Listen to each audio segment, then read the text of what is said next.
times we're having around here, ladies and gentlemen. So we've talked about the Twitter files multiple times on this show.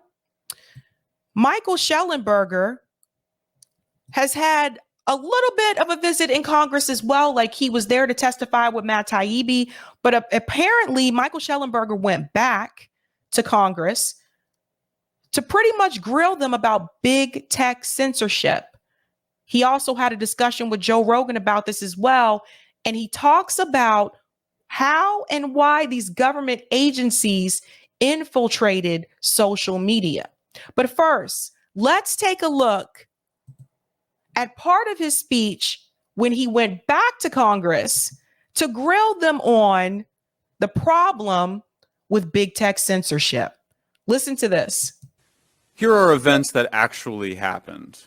Twitter suspended a woman for saying, quote, "Women aren't men." Facebook censored accurate information about COVID vaccine side effects. Twitter censored a Harvard professor of epidemiology for expressing his opinion that children did not need the COVID vaccine. Facebook censored speculation that the coronavirus came from a lab. Facebook censored a journalist for saying accurately that natural disasters were getting better, not worse. Twitter permanently suspended a sitting president of the United States, even though Twitter's censors themselves had decided he had not violated its terms of service. Now, maybe that kind of censorship doesn't bother you because people were doing their best to prevent real-world harm with the knowledge they had at the time. But what if the shoe were on the other foot? Consider how you would feel if the following occurred. Twitter suspended a woman for saying trans women are women. Facebook censored accurate information about COVID vaccine benefits. Twitter censored a Harvard professor for saying children needed to be COVID vaxxed annually. Facebook censored speculation that the coronavirus came from nature. Facebook censored a member of Congress for saying the world is going to end in 12 years because of climate change. Twitter permanently suspended President Biden, even though, according to Twitter's top censor, he had not violated its terms. Well said. Go ahead and smash that like button, guys, if you haven't had the opportunity to do so. So obviously he has a point here. How can we decide what we are going to agree on when it comes to censorship, and we can't even decide what we agree on when it comes to certain other important issues? Now, obviously, Michael Shellenberger was a big part of the Twitter files as well. I want you to take a look at this interview that he had with Joe Rogan, because he's going to break down how these government agencies were actually able to infiltrate social media in the first place. Let's go ahead and get into that. The Joe Rogan experience. First of all, what was it like to get a hold of the Twitter files? Like, what was that experience like? How did that go down? Exciting as hell, man. I mean, seriously, there's been a lot of misinformation about that itself, but Barry Weiss contacted me. She lives in LA and she got in and she's like, "How soon can you get over here?" And I was like, "Let me finish this interview I'm on and I'm over." And yeah, it was incredible. I'd never met Elon before. I met him at the coffee station, just making himself a cup of coffee. He had no idea who I was. And yeah, we just got into it. It was I was sort of the least known of the big three journalists that were there. It was Barry Weiss and Matt Taibbi who was on. And they'd already started thinking about how to kind of what to go after. And Matt had done a story on the Hunter Biden laptop already. And then we were starting to look at January 6th because Trump gets deplatformed on January 8th. And so because I'm like the junior member of that threesome, so to speak, they gave me January 7th. So one of the first things we did was just to look at how they made a decision to pull Trump off the platform. And it turned out that the 7th was an important day because that was when they started to rationalize this decision to deplatform Trump, even though their own people inside had decided that he had not violated their terms of service. So they were sort of stuck making up a reason to deplatform him. And that was an important theme, was that they just kept changing the rules, basically to do what they wanted to do. And that was the same thing on the Hunter Biden laptop. The New York Post story that they censored also had not violated their terms of service. So one of the things that I have noticed with these social media platforms, when he talks about them changing the rules, to get it to do what they want it to do. This is a big part of the problem, is that they're not consistent, right? So at least on Twitter, there have been accounts that have used the same talking points in reference to the Russia-Ukraine war, that some leftist, anti-imperialist, anti-war voices have also said on Twitter. And those voices have been removed or suspended. Meanwhile, other ones, because of maybe who they are, have not been suspended or removed. And this is one of the big criticisms that I do have about censorship, other than the fact that whatever happened to free speech. But one of the big criticisms I have is the fact that there seems to be no consistency. It seems like they just go along with whatever fits their narrative at that point in time. And even then, it doesn't apply to every account. So that's a big part of the problem that he points out there, is the inconsistency. So, I mean, look, it was crazy. I mean, it was, there's people always ask questions about the files themselves, but, the experience was we would ask for these searches and we just get back huge amounts of data. It was lots of thousands and thousands of emails, thousands of internal messages on their Slack messaging system. And so, yeah, I mean, a lot of it was, some of it was very boring because you have to just read tons and tons of stuff. But, I think the big theme was we start by seeing a real, it's super progressive. It's like 99% of campaign contributions from Twitter staff are going to Democrats. The head of safety at Twitter, this guy named Yoel Roth, who, said there's actual Nazis in the White House when Trump came in. He's very progressive. That's problem number one, right? Why are social media platforms donating to political parties? And I don't care if it's Democrat or Republican, but the way I see it, that's kind of like a conflict of interest, because if Twitter is mainly donating to the Democratic Party, then what that means is that in turn, Twitter is going to be more favorable to the Democratic Party, and content that is not favorable to the Republican Party is more likely to get a pass. This is the same thing that can be said for Facebook as well. I don't think Facebook or Meta, whoever they want to be today, I don't think Meta, I don't think Twitter, I don't think Instagram, I don't think Snapchat, I don't think Discord, I don't think any of these platforms should be allowed to donate to a political party. It is a conflict of interest as I see it, because let's be real, Meta's not going to give the Democratic Party thousands and thousands of dollars for nothing. They're going to want something in return, and vice versa, right? Obviously, the Democratic Party is going to want Facebook to be a little bit more favorable to them. Same thing can be said for Twitter. So that's the second problem. These platforms should have never donated to political parties. But over time, we just kept finding like this weird, like FBI wants us to do this. There's these other government agencies. Oh, this, all these people used to work at the FBI. The CIA shows up, Department of Homeland Security. And we're kind of like, what the hell is going on? And the story quickly shifted from us sort of, and I think what Elon thought, which was that it was just very progressive people being biased in their content moderation and their censoring, to there is a huge operation by U.S. government officials, U.S. government contractors, and all of these super sketchy NGOs getting money from who knows where, basically demanding that Twitter start censoring people. And at that moment, the story shifted for all of us. And that was, I think, where Taibbi became particularly important and sort of the lead, because he had had so much experience on sort of looking at how the U.S. government during the War on Terror had waged disinformation campaigns, propaganda campaigns, and it became clear to us, over time that the U.S. government had turned its propaganda and disinformation campaigns that it had been waging abroad, it turned them against the American people. And that was where you just sort of get chills up your spine, and you were like, this something seriously sinister is going on. And you know what, Eric, that's something maybe we could add that to part of the demands. When we talk about the money, we talk about corporate money. Maybe that's something that we can add, is that social media platforms, actually, you know what, let's go further. Social media platforms, news networks, newspaper outlets, none of them should be able to donate to political party. That includes the Washington Post, the New York Times, Newsweek, the New York Post. Think about this, guys. Those information outlets should not donate to political parties at all. At all. Maybe that's something that we should add when we talk about taking corporate money out of politics. Do we know when this began? Like, when did they infiltrate these organizations? Because I'm sure it's not just Twitter, right? I'm sure it's.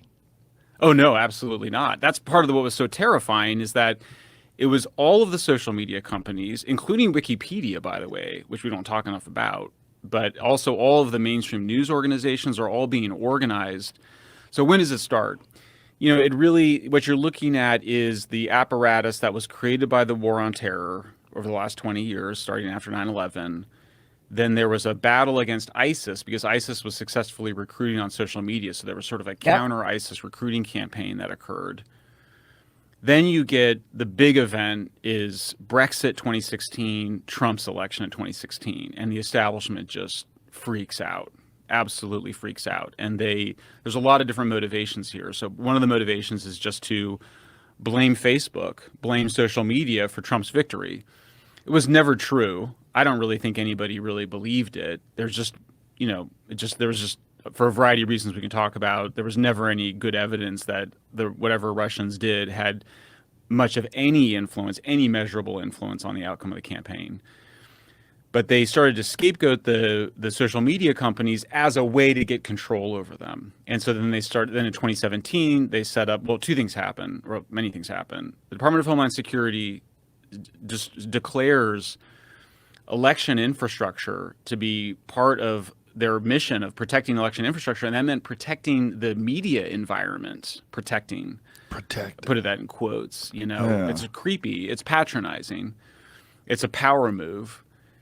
So that's the first thing that happens. They create something called the Cybersecurity and Infrastructure Security Agency within the Department of Homeland Security to supposedly protect the media environment from foreign influence. They create something called the Foreign Influence Task Force with the FBI to basically start policing domestic speech on these platforms. So it starts with the Department of Homeland Security. If you're taking notes, just letting you know, that's actually where it started.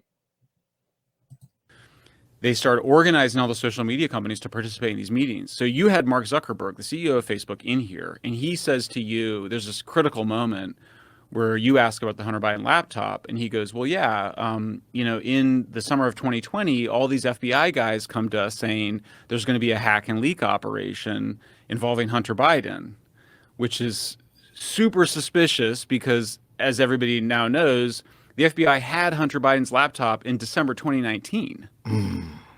What freaked me out, and so by the way, I was a victim of the Hunter Biden laptop disinformation. I thought that I voted for Biden. I thought that that laptop was Russian disinformation. I just bought the whole thing. And this is from somebody who, You're a journalist. I'm supposedly a journalist, right? I'm a so-called journalist. I bought it. You know, I'm still a big liberal in so many ways. And everybody I knew was like, oh, you know, and besides Trump, he's so, for all the reasons that progressives bought that the laptop was fake, I bought that it was fake. So then when you realize that it was real and that everything in that New York Post story on October 14th, 2020 was accurate, I started seeing stuff in the emails. The thing that really freaked me out was this thing that Aspen Institute, it's called a tabletop exercise, and it was actually a Zoom call to role play how to deal with a Russian hack and leak around Hunter Biden. This is like in June of 2020. So this is like months before months before Rudy Giuliani gets the laptop, before Rudy Giuliani gives the laptop to New York Post. Why in the hell is Aspen Institute holding a tabletop exercise to pre-bunk? Basically, they are training or brainwashing all these journalists. And I mean, it's CNN, New York Times, Washington Post, Wikimedia Foundation, the Wikipedia folks, the networks, all of the social media companies, all come. And this is why I say none of those companies or networks should donate to political parties. This is why I say that. Do you guys understand what Michael is saying here? They were already training the journalist to combat that information. They were already training them.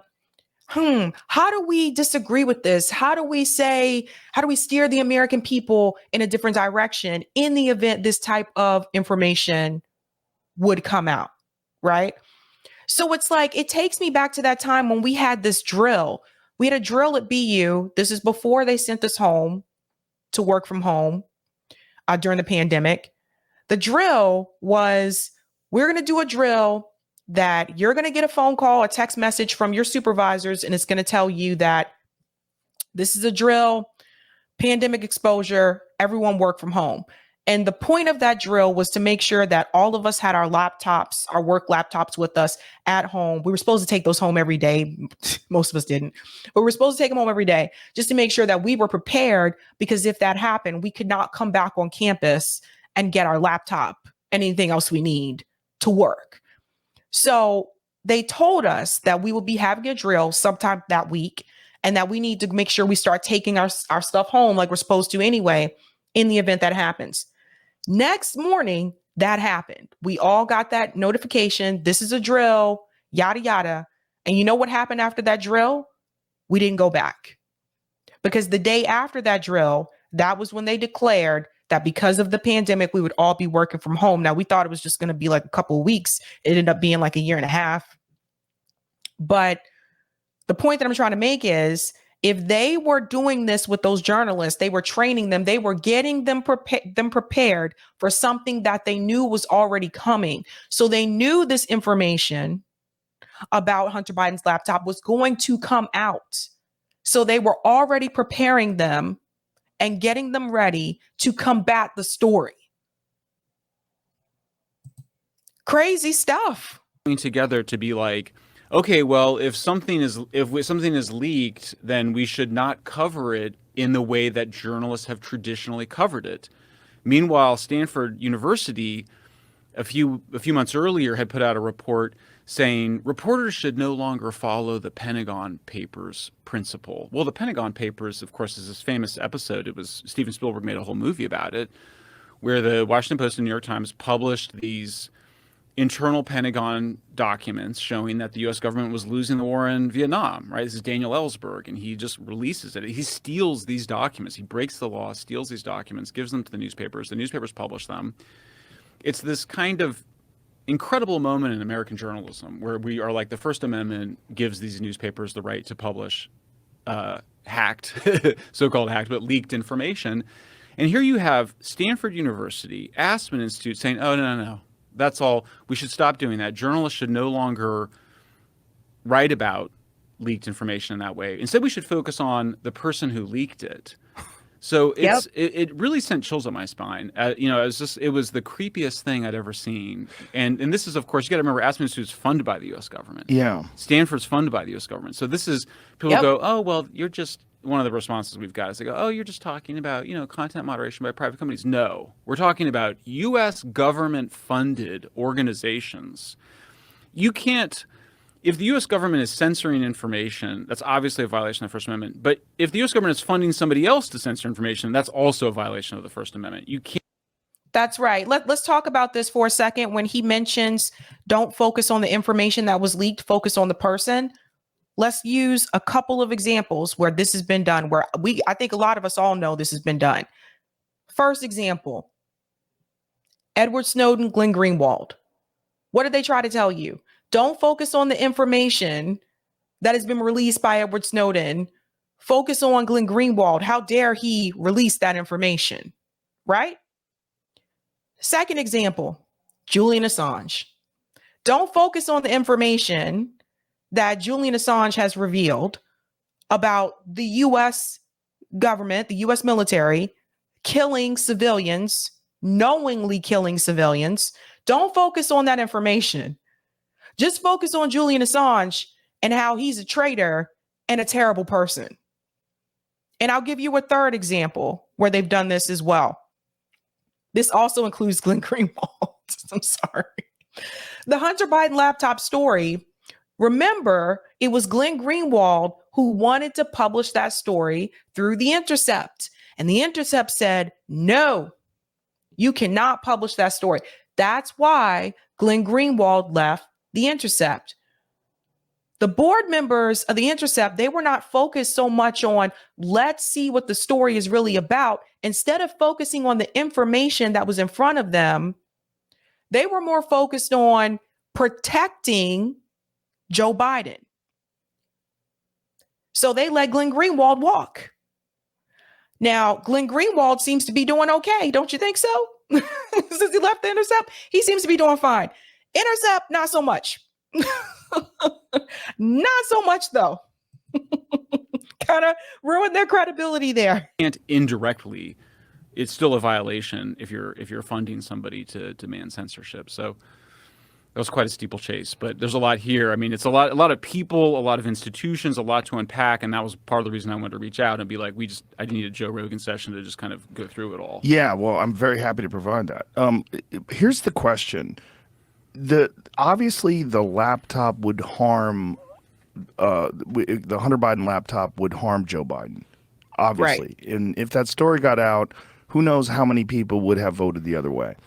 Is this a direct result of the things that Trump said when he was in office that went against the intelligence community? Like, how did they decide?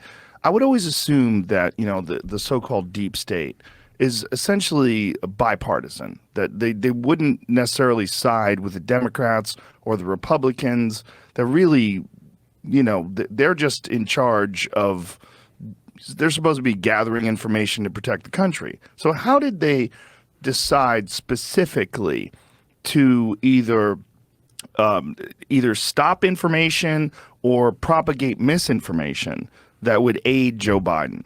Yeah.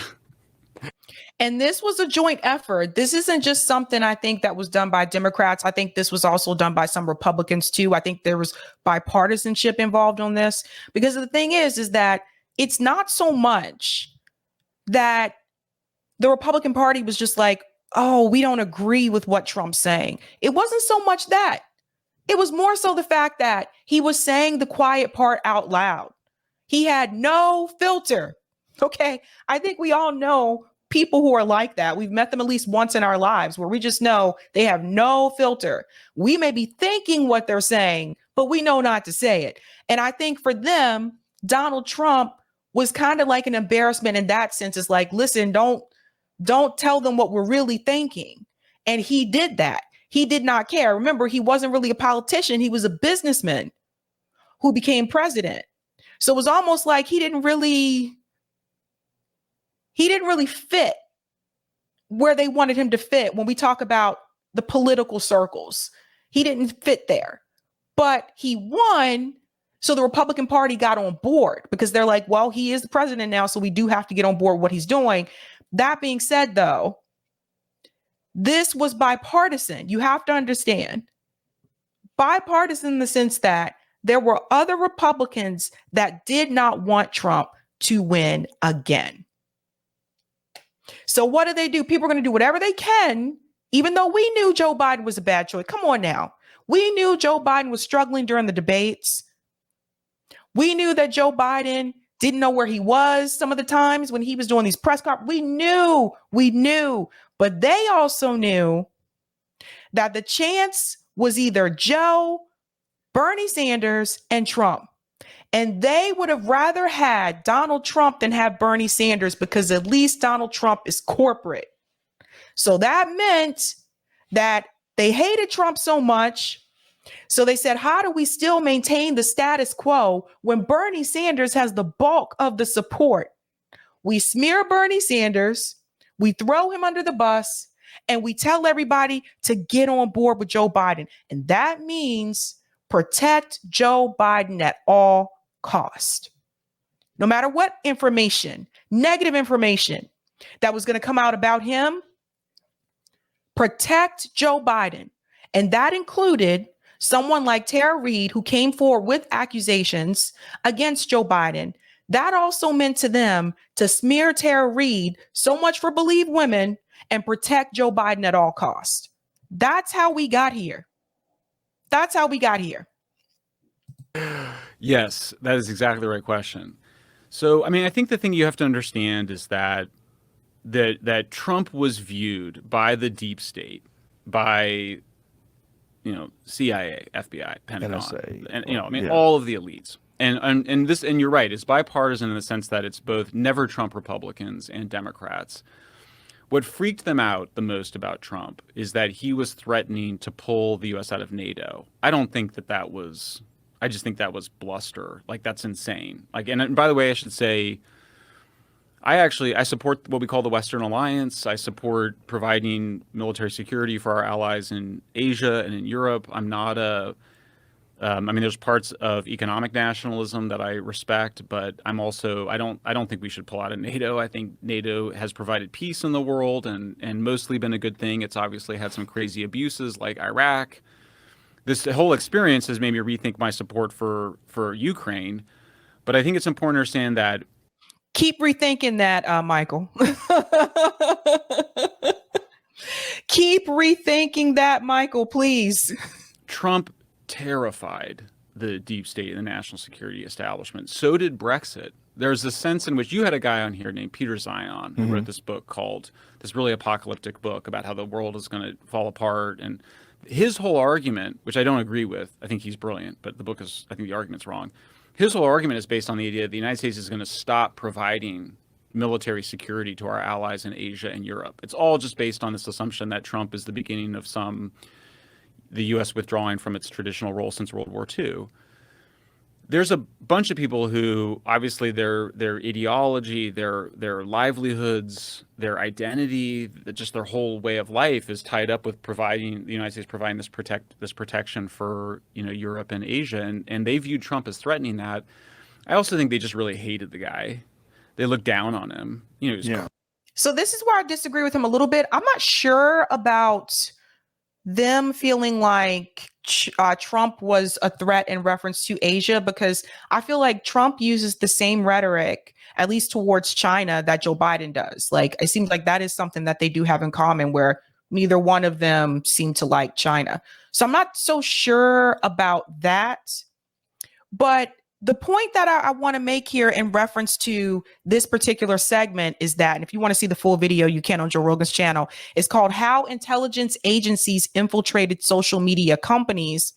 Is that oftentimes, if we're paying attention, we can kind of figure out who they are. Like, for example, it's not just us on Twitter and Facebook and Instagram. There are also agents on there as well. They kind of make it a little obvious. Like, you're on there and like you're following like 5,000 people and you have one follower. You just joined yesterday. It's just things like this. I used to say the profiles that didn't have a face, actual profile face, I used to say they were suspect, but then I understand some people don't have their face on there because of their job. They don't think their employer would be too fond of that. So I totally understand. But these mofos stand out, okay? They kind of remind me of the ALE guys that used to come to frat parties when I was an undergrad. The ALE guys, alcohol law enforcement, they would come to frat parties to try to bust college students for underage drinking. And let's be real, it happened often. But the thing is like, they were not incognito. They were very much suspect. They would show up to the frat parties wearing like a dad shirt or wearing like mom jeans. They were not dressed like college students. And even when they would try to talk to you, they would come up to you and they'd say stuff like, "How's that beer you got there?" College students don't talk like that. They just don't. So they were very obvious. They'd walk in, they looked like someone's dad. Like, we knew you weren't college students, right? So take that same concept like in mind when you're looking at some of these accounts that are on social media, particularly Twitter, like the ones that are like feds and ops, like they kind of expose their self if they're chatting. If they're not chatting, they may go under the radar. But if they are talking, if they're tweeting, they kind of expose their self. So that's incredibly important for us to understand. It actually didn't start with Facebook, which is what I thought for a long time. According to Michael Shellenberger, it actually started with Homeland Security. So that's that.